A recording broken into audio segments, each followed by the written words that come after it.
Continuamos con el Padre Pedro y Micael comentando el primer programa, Piedras Vivas, y el segundo, sobre la respuesta del programa, que ha dado nuevas preguntas. O sea, vamos a ir con calma respondiendo a los televidentes que están con mucho hambre de Dios, de saber. Y si le parece, Padre, vamos a empezar el programa con una oración para rezar con los televidentes. Muy bien, hoy lo podemos hacer con esta que es clásica de la Iglesia de siempre, al Espíritu Santo. Ven, Espíritu Santo, manda tu luz desde el cielo. Padre amoroso del pobre, don en tus dones espléndido, luz que penetra las almas, fuente del mayor consuelo. Ven, dulce huésped del alma, descanso de nuestro esfuerzo, tregua en el duro trabajo, brisa en las horas de fuego, gozo que enjuga las lágrimas y reconforta en los duelos. Entra hasta el fondo del alma, divina luz, y enriquécenos. Mira el vacío del hombre si tú le faltas por dentro. Mira el poder del pecado cuando no envías tu aliento. Riega la tierra en sequía, sana el corazón enfermo, lava las manchas, infunde calor de vida en el hielo. Doma al espíritu indómito, guía al que tuerce el sendero. Reparte tus 7 dones según la fe de tus siervos. Por tu bondad y tu gracia, dale al esfuerzo su mérito. Salva al que busca salvarse y danos tu gozo eterno. Amén. Pues ya, vamos a empezar ya con la primera pregunta, Padre. Dice un televidente: nuestro Señor Jesucristo ha dicho a varias almas actualmente que Francisco sería tratado como Saúl. Y a Prevós le pidió que hiciera como el rey David, que cuando tomó el reinado ya no volvió a mencionar a Saúl. En cambio, Prevós y muchos siguen idolatrando a Bergoglio. Bueno, recordamos un poco la historia. Ya sabéis que el rey Saúl fue nombrado, pues fue ungido también por Samuel y era verdadero rey, y luego pues por una desobediencia a lo que Dios le pidió, en concreto después de una batalla, Dios le retiró su favor. Y luego después pasó, ya no le heredaron sus propios hijos, sino David. Y David, pues, según, pues ya continuó su vida. Él después ya miró para sus hijos, hizo el templo. Bueno, lo hizo Salomón, pero él tuvo todas las cosas. Le puso a Salomón la cosa muy fácil, atrayéndole oro, hierros, etcétera, y hizo ya por así decir, después de que su vida había estado muy unida con Saúl, pues hizo ya una vida independiente por así completo, y ya no miró hacia atrás en este sentido. Yo a estos videntes no los conozco, no sabría decir hasta qué punto lo que han dicho pues son plenos, no sabría decir en este sentido. Lo que sí sé es que, por lo que me dicen, por lo que usted parece preguntar, como que Prevós ya no tendría que mirar hacia atrás, sino que tendría que mirar hacia adelante. Pues hasta ahora ciertamente que no ha sido así. Sí, hasta ahora lo primero que hizo Prevós fue ir a visitar la tumba de Francisco. En la primera predicación prácticamente ya casi lo canonizó, y luego en la fiesta pues sabemos que de todos los papas que ha habido, muchísimos, y de todos los santos, en ese festival que ha habido hace unos días allí en el Vaticano, lo que se puso fue la figura de Francisco. Entonces, aquí tenemos un problema. A mí lo que, como sabéis, en algún momento yo he pensado siempre que Francisco no fue papa, porque la renuncia de Benedicto no fue válida. Para mí, estoy hablando, y por muchos motivos, como ya lo dije en varios momentos, creo que no es este el momento de decir todo eso, y que también, como habéis visto también en algunas de estas preguntas, pienso que el cónclave que nombró a Prevós, pues no era un cónclave, porque la mayoría de los cardenales habían sido ordenados por Francisco y que por tanto no serían válidos. Y como además en vez de 120 cardenales que tenían que elegirlo según la ley que había puesto Juan Pablo II, hubo 133. Y estas cosas que parecen nimias en la Iglesia, todo lo formal tiene muchísima importancia. Por ejemplo, yo recuerdo una ley que si un matrimonio se casa, yo estaba en parroquias, si la parroquia que estuve un momento hubiera ido un sacerdote o un obispo y hubiera casado a unos novios sin mi permiso, no hubiera sido válido. O sea, lo formal en la Iglesia tiene mucha importancia. Incluso recuerdo, si estoy equivocado, pues que me lo dicen, en un documento oficial de la Iglesia, si tiene faltas en latín, ya no es válido. Esa cuestión de lo formal tiene mucha importancia. Entonces, en cierto modo, se puede ver una relación de uno con otro, pero en otro cierto modo yo no llego a verla del todo en este sentido, que se pueda igualar la relación de David con Saúl con la relación de Prevost con Francisco, en este sentido. En otros puede ser que sí, pero en este no, porque Saúl era válido, pero ya Francisco y Prevost no, y David era válido. Entonces, hacer esta comparación habría que profundizar más a ver qué es lo que querían decir el Señor o estas personas que han recibido ese mensaje, porque no veo exactamente la misma relación. Bien, padre, esta misma persona sigue diciendo, a Monseñor Michelini, en el libro Tú sabes que te amo, le dijo, los pecados de los sacerdotes afectan directamente a la humanidad toda. De ahí las guerras, la perversión, la maldad, la injusticia. Es cierto, el Evangelio nos dice que a quien mucho se le dio, mucho se le pedirá. Es decir, el pecado de escándalo es uno de los pecados que Jesús más abomina. Y porque recordad que hay de aquel que escandalice, que se ponga a un niño, pues que se ponga una piedra de molino que pesaba toneladas en el cuello y se tire al mar. En pocas veces en el Evangelio vemos una cosa tan dura. Entonces, ciertamente, diríamos, eclesialmente hablando, eh, los sacerdotes hemos recibido unos dones impresionantes. Es decir, el poder de perdonar los pecados, que es solo de Dios, y el poder de transformar un poco de pan en el cuerpo de Cristo y un poco de vino en la sangre de Cristo, eso es un poder inaudito, es un poder inimaginable. Entonces los sacerdotes pues hemos recibido del cielo unos dones inimaginables para el hombre. Entonces, conforme es, por así decir, el encargo del Señor, así tendría que ser un poco nuestra vida. Entonces, en esto lleva toda la razón el padre Piccolini, que los pecados de los sacerdotes, lógicamente, y lo estamos comprobando, es decir, eh, por ejemplo, la pederastia, que tanto ha escandalizado al mundo en estos últimos años. Es un hecho que la pederastia, que a los que se ha acusado de pederastia, los sacerdotes, son minimísimos. Os pongo, me acuerdo que hubo una relación, vi hace unos años, en Alemania, pederastas, diríamos así, bien comprobados, eran 200 y pico mil.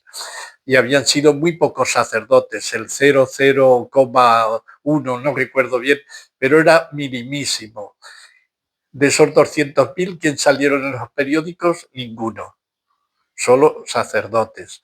Otro ejemplo, recuerdo también hace unos pocos años, recuerdo que el cardenal de Nueva York le escribió una carta al New York Times diciendo: ustedes han sacado en primera página el abuso de 2 o 3 sacerdotes, y sin embargo me parece que habían sido como 40 rabinos judíos que habían también caído en el mismo pecado, y sin embargo esa noticia la ponían en la última, en un renglón chiquitito que ni se veía, y además diciendo que no se querían meter con las cosas de religión. Vemos ahí con estos dos ejemplos la diferencia absoluta, porque ha escandalizado el pecado de un sacerdote y no ha escandalizado el pecado de 40 rabinos o el pecado de muchos, diríamos, familiares. La mayor parte de la pederastia, por lo que está comprobado, son de familiares o amigos y esos no salen, no escandalizan. ¿Y esto por qué? Esto indica que el sacerdote, Dios le ha puesto un don especial y que le ha puesto como sal y luz también, todos los cristianos, pero también el sacerdote ha recibido estos dones que exigen. ¿Qué pasaba, por ejemplo, en el Antiguo Testamento? El sacerdote que tenía que lavarse, tenía que purificarse, porque representaba también a todo el pueblo. Y para estar delante del Señor se tenían que poner unas vestiduras grandes, preciosas, en representación de dónde estaban delante del Señor. Entonces es verdad que Dios ha revestido al sacerdote con unos dones extraordinarios y que no siempre somos conscientes. Entonces, pues es verdad, cualquier pecado de un cristiano tiene menos repercusión que el de un sacerdote. Pero eso en general, incluso con las autoridades. Siempre en la Biblia los pecados de los reyes o de los responsables o de los sacerdotes pues tenían, pues diríamos, mayor eco que los demás y por tanto pues tienen una influencia pésima sobre el pueblo. Entonces eso es comprensible perfectamente. Y lo que hay que pedir es para que seamos santos, porque también es verdad que los sacerdotes pues somos hombres y entonces necesitamos cada uno de nosotros luchar más por la santificación y necesitamos también toda vuestra oración, vuestros sacrificios y porque precisamente porque la caída de un sacerdote, por ejemplo, cuando creo que es en el Apocalipsis, cuando dice que cayó un tercio de las estrellas del cielo, pues casi todo lo que yo he leído, esas estrellas se refieren al mundo sacerdotal, obispos, sacerdotes, etcétera. Entonces, pues sí que tenemos muchísima más responsabilidad en este sentido. Nuestro pecado, el mismo pecado que con otros, es mucho más escandaloso, pero seguimos siendo personas débiles y entonces necesitamos muchísimo también vuestra colaboración, vuestra unión, sobre todo vuestra oración. Bien, padre, otra persona pregunta si es válido participar de la Santa Misa por Internet. Mira, la Santa Misa es una maravilla. Si fuéramos conscientes, iríamos hasta cojeando, iríamos haciendo un esfuerzo como fuera, porque es que lo más grande que podemos tener es Dios con nosotros. Y una de las partes de la misa que es también importantísima, porque Jesús nos dijo, tomad y comed, tomad y bebed, es la comunión. Y además de la comunión, en la comunión no solo es la comunión con el cuerpo, con la persona de Cristo, es con toda la Iglesia universal. En la Eucaristía de alguna forma está todo el cuerpo que es la Iglesia. Y es además lo humano. La Iglesia significa convocación, asamblea. Tenemos que estar ahí. Entonces, quedarse en casa, yo una persona que vaya a la compra o que vaya a la peluquería o que salga para no sé qué y que luego tenga la excusa para quedarse en su casa porque le duele la cabeza, bueno, pues sí es porque hay mucho dolor. ¿Comprendéis esto? Que si por las mismas cosas para ir a comprar la comida yo me esfuerzo, cuanto más para ir a misa. Recuerdo de algunos testimonios de Rusia donde decían, no sé si por la parte de Rusia algún obispo o algún sacerdote dice que su familia recorrían 70 kilómetros o más para poder ir a misa, para poder ir a misa y volver en el mismo día. Es decir, el domingo siempre la Iglesia le ha dado una fortaleza extraordinaria, le ha dado una importancia extraordinaria. Y me parece que era también, hubo mártires, Mitidia me parece, hubo por ahí, que era por el domingo. Decían, el domingo es sagrado. Y creo que en esto hemos perdido bastante. Entonces hoy quedarse tranquilo porque me he quedado en casa viéndolo por internet o por televisión, si no hay más remedio, mejor algo que nada, por supuesto. Pero es porque no hay más remedio. pero incluso el que no pudiera y pudiendo comulgar, si no comulga, la misa completa es mucho más completa, lógicamente, si comulgamos. Entonces, por favor, no perdáis el domingo, porque el domingo es base para la Iglesia. No, decían aquellos mártires, sin domingo no podemos vivir. La Iglesia sin domingo no puede vivir. Y por eso la Iglesia nos puso el santificarás las fiestas, ella lo concreta con un mandato eclesial que es oír misa entera todos los domingos y fiestas de guardar. Y lo pone en la Iglesia como pecado. ¿Y por qué pone que el domingo como pecado y no el lunes o el martes cuando es la misma misa? Por ese sentido de convocatoria, de asamblea, de que la Eucaristía nos reúne en un solo cuerpo, que tiene también una visibilidad.